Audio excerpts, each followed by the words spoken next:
നമ്മളിപ്പോൾ നിൽക്കുന്നത് ആലപ്പുഴയിലെ ചരിത്ര പ്രസിദ്ധമായ തുമ്പോളി സെന്റ് തോമസ് ദേവാലയത്തിന്റെ മുമ്പിലാണ്.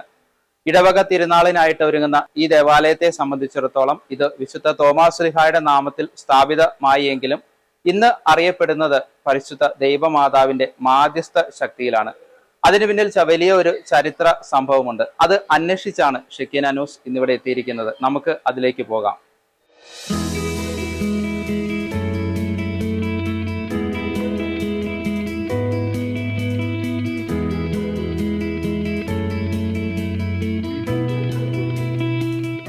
ഷക്കീന ടി വിയുടെ എല്ലാ പ്രേക്ഷകർക്കും തുമ്പോളി ഇടവക ദേവാലയത്തിൽ നിന്നുള്ള പ്രാർത്ഥനാശംസകൾ. ആലപ്പുഴ രൂപതയുടെ പ്രസിദ്ധമായ മരിയൻ തീർത്ഥാടന കേന്ദ്രമാണ് തുമ്പോളി സെൻറ്റ് തോമസ് ദേവാലയം. തോമാപ്പള്ളി എന്ന പേരിലാണ് ആരംഭ ചരിത്രങ്ങളെല്ലാം. തോമാപ്പള്ളി ലോപിച്ചാണ് തുമ്പോളി എന്നുള്ള പേര് തന്നെ രൂപപ്പെട്ടത് എന്ന് പൈതൃകവും.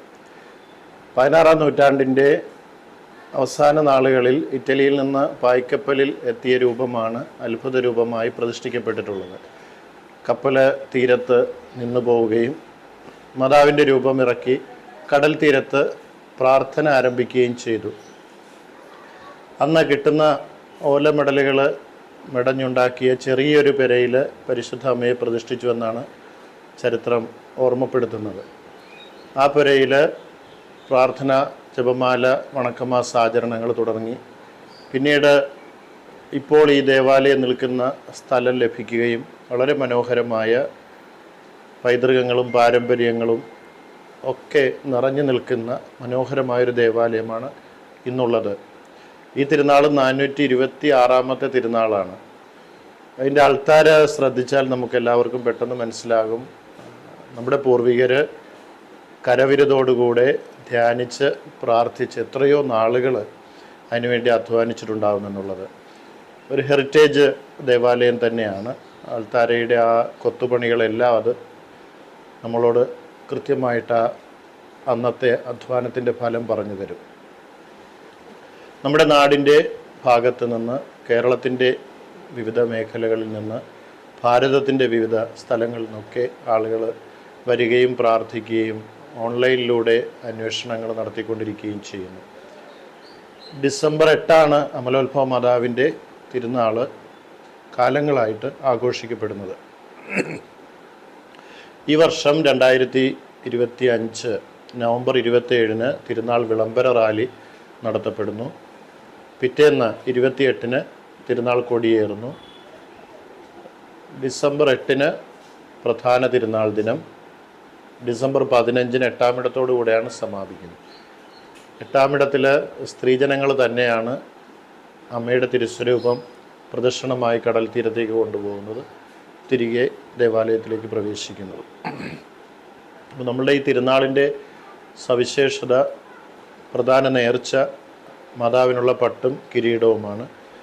അത് ആളുകൾ വിവിധ നിയോഗങ്ങൾ വെച്ചിട്ട് പ്രാർത്ഥനാപൂർവം ദേവാലയത്തിൽ എത്തിക്കുകയും നിയോഗങ്ങൾ അമ്മയ്ക്ക് സമർപ്പിക്കുകയും ചെയ്യുന്നു.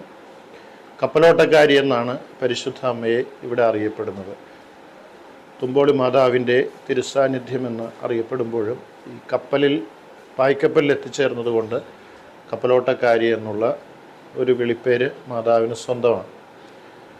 അങ്ങനെ മിഷണറിമാരാൽ നയിക്കപ്പെട്ട തീരദേശ ജനത, വിശുദ്ധ ഫ്രാൻസിസ് സേവ്യറിൻ്റെ പാദമുദ്രകൾ പതിഞ്ഞിട്ടുള്ള തീരദേശ ജനത ക്രിസ്തുവിനെ അറിയുകയും സ്നേഹിക്കുകയും ആരാധിക്കുകയും ചെയ്യുന്നത് അന്നത്തെ കാലത്ത് അവൈലബിളായിട്ടുള്ള സോഴ്സസൊക്കെ വെച്ച് ചെറിയ രീതിയിൽ കൂട്ടായ്മകൾ രൂപപ്പെട്ടത് പിന്നീട് വളരുകയും വലുതാവുകയും വിസ്തൃതി പ്രാപിക്കുകയും ചെയ്തത് ഈ ദേശത്തിൻ്റെ സ്വന്തമാണ്. കടൽ തീരമാണിത്.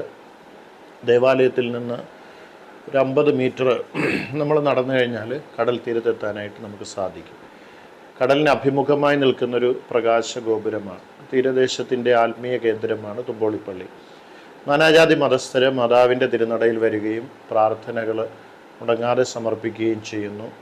പ്രത്യേകിച്ച് തിരുനാൾ ദിനങ്ങളിൽ എല്ലാ മതസ്ഥരും ഏറെ ആദരവോടും സ്നേഹത്തോടും കൂടെയാണ് പരിശുദ്ധ അമ്മയുടെ സവിധത്തിൽ അണയുന്നതും പ്രാർത്ഥനകൾ സമർപ്പിച്ചു പോരുന്നത്. ഷക്കീന ടി വിയുടെ എല്ലാ പ്രേക്ഷകരെയും തുമ്പോളിയുടെ മണ്ണിലേക്ക് ഏറെ സ്നേഹത്തോടെ സ്വാഗതം ചെയ്യുന്നു. ഞാൻ ഫാദർ പോൾ ജെ അറയ്ക്കൽ, വികാരിയച്ഛൻ. ഒരു ക്രിസ്ത്യാനിയുടെ ജീവിതത്തിൽ യാദൃശ്ചികം എന്ന വാക്കിന് സ്ഥാനമില്ലെന്ന കത്തോലിക്ക സഭയുടെ മതബോധന ഗ്രന്ഥം നമ്മളെ പഠിപ്പിക്കുന്നത്. അതുകൊണ്ട് തന്നെ പാരീസിൽ നിന്ന് എവിടേക്കോ കൊണ്ടുപോയ പരിശുദ്ധ അമ്മയുടെ രൂപം ഈ തുമ്പോളി തീരത്ത് വന്ന് ഉറച്ചതും അത് ഈ ദേവാലയത്തിൽ പ്രതിഷ്ഠിക്കപ്പെട്ടതും ഇന്ന് അനേകായിരങ്ങൾക്ക് അമ്മയുടെ മാധ്യസ്ഥം സംരക്ഷണം ഈ ദേവാലയത്തിലൂടെ ലഭിക്കുന്നതും എല്ലാം ദൈവത്തിൻ്റെ പദ്ധതി തന്നെയാണ്. തുമ്പോളി പള്ളിയിൽ നിന്നും ക്യാമറാമാൻ ബോബി മാത്യുവിനൊപ്പം ആന്റണി ടോം, ഷെഗീന ന്യൂസ്.